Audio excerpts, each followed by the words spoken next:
Welcome back to my YouTube channel. यदि channel पे नए हैं तो चैनल को सब्सक्राइब कर लीजिए और बेल आइकन दबाना गलती से भी मत भूलना। आज 1 अक्टूबर 2025 है, दिन है वेडनेसडे का। शाम हो चुकी है, मार्केट बंद हो चुका है, अब मार्केट खुलेगा कल। ये वीडियो सिर्फ एजुकेशनल पर्पज है, ना हमको स्टॉक खरीदने की सलाह देते हो ना ही बेचने की। तो आज हम बात करने वाले हैं अटलांटा के बारे में। शेयर प्राइस 50 रुपए से भी कम का है और आज इस कंपनी ने 20% रिटर्न निकाल के दिया।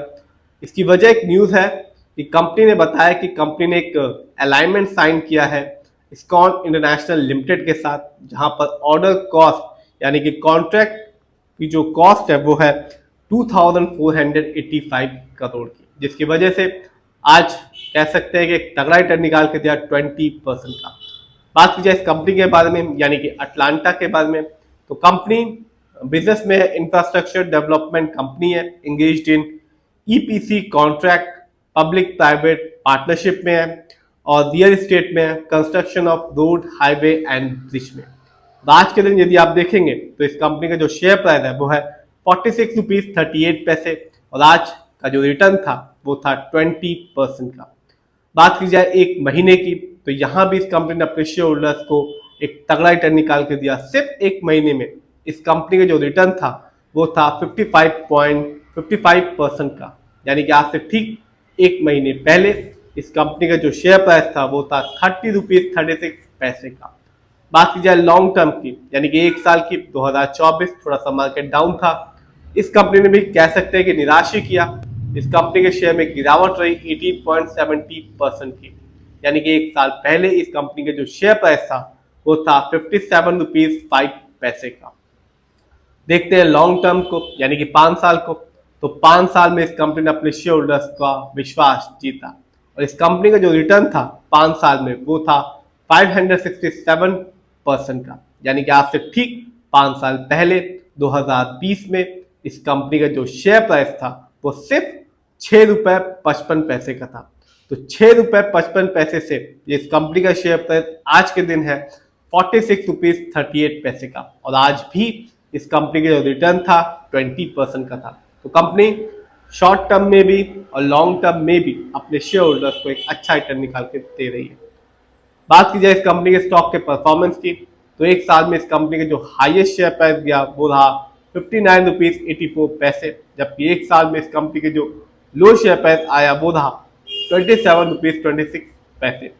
और लेटेस्ट न्यूज को देखें तो कंपनी ने पहले भी बताया कि एक अलाइनमेंट साइन किया है इस्कॉन इंटरनेशनल लिमिटेड के साथ, जो ऑर्डर कॉस्ट है या जो ऑर्डर की जो कॉन्ट्रैक्ट की जो अमाउंट है वो है 2485 करोड़, जिसकी वजह से इस कंपनी के शेयर ने आज अच्छा परफॉर्मेंस किया।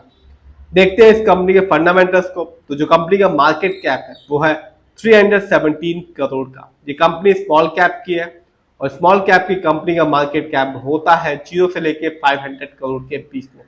इसका साफ मतलब है कंपनी नई है और अपने बिजनेस को मार्केट में बढ़ा रही है। इस कंपनी का पीबी रेशियो है 1.51, शेयर मार्केट में एक अच्छा पीबी रेशियो कहलाता है, 1 या तो बिलो 3। इस कंपनी का इंडस्ट्री पी है 24.35, शेयर मार्केट में एक अच्छा इंडस्ट्री पी होता है 20 से लेकर 25 के बीच में। इंडस्ट्री पी से ये पता चलता है कि कंपनी का स्टॉक मार्केट में क्या चीप है या एक्सपेंसिव है। इससे ये भी पता चलता है कि कंपनी का स्टॉक क्या अंडर वैल्यूड है या ओवर वैल्यूड है। इस कंपनी का डेब्ट टू इक्विटी है 1.49, कह सकते हैं कि मामूली सा लोन कर्ज है इस कंपनी पे। इस कंपनी का आरओई यानी कि रिटर्न ऑन इक्विटी है 20.25% का, शेयर मार्केट में एक अच्छा आरओई कहलाता है 15% से लेकर 20% के बीच में। जैसा कि इस कंपनी का आरओई यदि किसी कंपनी का हाई होता है या पॉजिटिव होता है तो वो सिर्फ एक चीज बताता है कि कंपनी शेयर होल्डर्स के पैसे को सही से यूटिलाइज कर रही है, जिससे लॉन्ग टर्म में एक अच्छा खासा रिटर्न देखने को बनता है। और जब भी किसी कंपनी का आरओई कम होता है, नेगेटिव होता है, साफ बताता है कि कंपनी शेयर होल्डर्स के पैसे को सही से इस्तेमाल नहीं कर पा रही, जिससे लॉन्ग टर्म में रिटर्न पाने की संभावना कम हो जाती है। इस कंपनी का जो ईपीएस टीटीएम है वो है 3.39, शेयर मार्केट में एक अच्छा ईपीएस टीटीएम कहलाता है 80 और उससे ज्यादा का। Earning per share trailing 12 month का मतलब होता है कंपनी ने लास्ट 12 मंथ में कितनी कमाई की है। देखते हैं इस कंपनी के फाइनेंशियल कंडीशन को, तो सबसे पहले यदि हम देखें रेवेन्यू को, तो जून क्वार्टर में इस कंपनी का जो रेवेन्यू था वो था 19.12 करोड़ का, जबकि ईयरली देखें तो 2025 में इस कंपनी का ईयरली रेवेन्यू रहा 99.54 करोड़ का। जानते हैं प्रॉफिट को, तो जून क्वार्टर में इस कंपनी ने कोई भी प्रॉफिट अर्न नहीं किया, कंपनी को लॉस उठाना पड़ा -1.71 करोड़ का। जबकि ईयरली देखें तो 2025 में इस कंपनी का ईयरली प्रॉफिट रहा 42.57 करोड़ का। जानते हैं इस कंपनी के नेटवर्थ को, तो जो कंपनी का नेटवर्थ था 2025 में वो है अभी तक 212 करोड़ का, जबकि पिछले साल यानी कि 2024 में इस कंपनी का जो नेटवर्थ था वो था 159 करोड़। देखते हैं इस कंपनी के शेयर होल्डिंग पैटर्न को, तो साफ है प्रमोटर यानी कि इस कंपनी जो ओनर्स हैं उनका पैसा अपनी कंपनी में सबसे ज्यादा लगा हुआ है, जो कि एक अच्छी बात होती है। प्रमोटर की होल्डिंग है 75.67% की, जबकि रिटेलर्स यानी कि हम लोग का पैसा इस कंपनी में लगा हुआ है 25.33% का।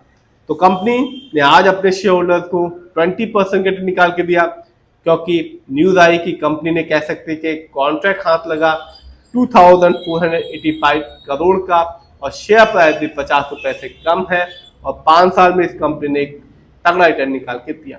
तो कंपनी शॉर्ट टर्म में भी और लॉन्ग टर्म में भी अपने शेयर होल्डर्स को निराश नहीं कर रही। फिर भी आप जिस भी कंपनी के शेयर को खरीदें, खुद रिसर्च करें, एनालाइज करें, अपने फाइनेंशियल एडवाइजर की राय लें, फिर अपने पैसे को शेयर मार्केट में लगाएं।